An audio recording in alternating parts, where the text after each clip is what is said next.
सेहत है तो सब कुछ है। दोस्तों, लंग्स हमारे शरीर का बहुत इंपॉर्टेंट अंग है।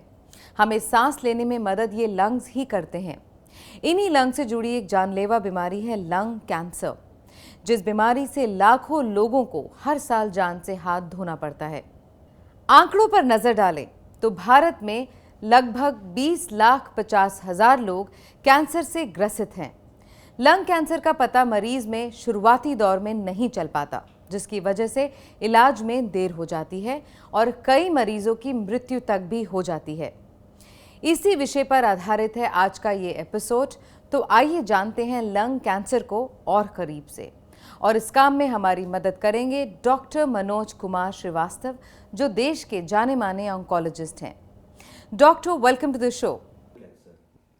डॉक्टर, क्या लंग कैंसर शरीर के दूसरे अंगों को भी अफेक्ट करता है? जी हाँ, फेफड़ों का कैंसर शरीर के दूसरे भाग में भी फैल सकता है। किसी भी कैंसर को प्रारंभिक अवस्था में तब माना जाता है जब वो कैंसर केवल उसी ऑर्गन या उसी अंग में रहे जहां से उसकी शुरुआत हुई हो, तब उस कैंसर को प्रारंभिक अवस्था कहा जाता है। अन्य कैंसरों की तरह फेफड़े का कैंसर भी शरीर के अन्य भागों में फैल सकता है, और जब ये शरीर के अन्य भागों में फैल जाता है तब ये प्रारंभिक अवस्था का कैंसर नहीं रहता।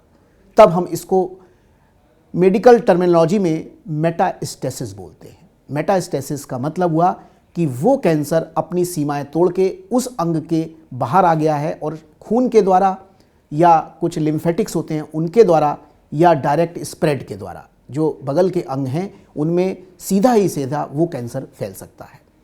फॉर एग्जाम्पल, जैसे फेफड़ों का कैंसर खून के द्वारा हड्डियों में जा सकता है। फेफड़ों का कैंसर एक फेफड़े से दूसरे कैंसर में जा सकता है। इसके अलावा लिम्फ नोड, हमारे शरीर में गांठें होती हैं जिनको लिम्फ नोड्स बोलते हैं, उन गांठों में ये कैंसर बहुत तेज़ी से जा सकता है। इसके अलावा लीवर में कैंसर जा सकता है और ब्रेन में कैंसर जा सकता है, यानी इंसान के दिमाग में भी कैंसर जा सकता है। लंग कैंसर का पता कैसे लगाया जाता है और कौन से टेस्ट होते हैं जिनसे इसका पता चलता है?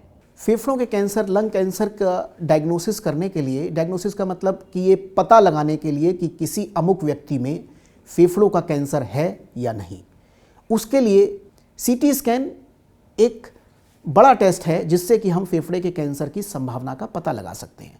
सीटी स्कैन ये भी बता सकता है कि वो फेफड़े में कैंसर कहाँ पर है, अपर लोब में है मतलब ऊपरी भाग में है कि निचले भाग में है, और वो कैंसर केवल फेफड़े में ही है या अगल बगल की गांठों में चला गया है, इसका पता भी सीटी स्कैन से लगा सकते हैं। कई बार हड्डियों में फैला होने पे भी सीटी स्कैन उन हड्डियों को भी आइसोलेट करके बता सकता है कि हड्डियों में कैंसर फैला है कि नहीं फैला है।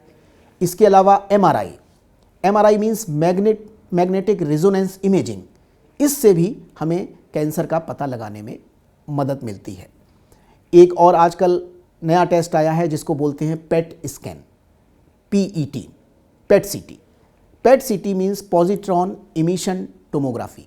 ये आजकल अभी कुछ ही वर्षों में आया हुआ नया टेस्ट है। इस टेस्ट का सबसे बड़ा एडवांटेज ये है, फ़ायदा ये है कि ये पूरे शरीर को एक साथ ट्रेस कर लेता है।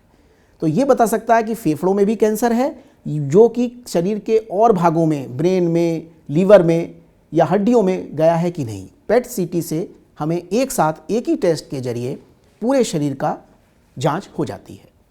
लेकिन इन सब टेस्टों से केवल संभावनाएं ही मालूम होती हैं। ये टेस्ट ऐसे नहीं हैं जिनसे आप 100% श्योर हो सकें कि कैंसर है कि नहीं।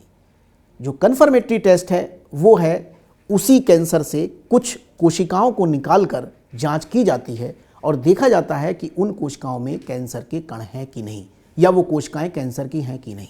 लंग कैंसर के लक्षण क्या हैं और कौन से लक्षण देखते ही किसी भी पेशेंट को डॉक्टर से सलाह लेनी चाहिए?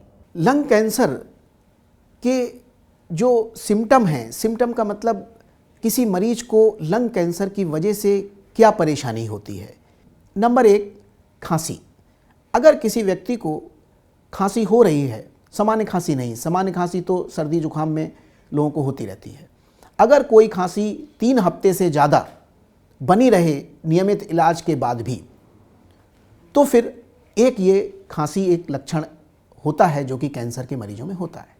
दूसरा, खांसी में खून का आना, जिसको हेमोप्टेसिस बोलते हैं, यानी कभी खांसी में खून के छींटे आए या काफ़ी ब्लड आए, खून आ जाए, तो फिर आपको सचेत हो जाना चाहिए कि कैंसर होने की संभावना होती है।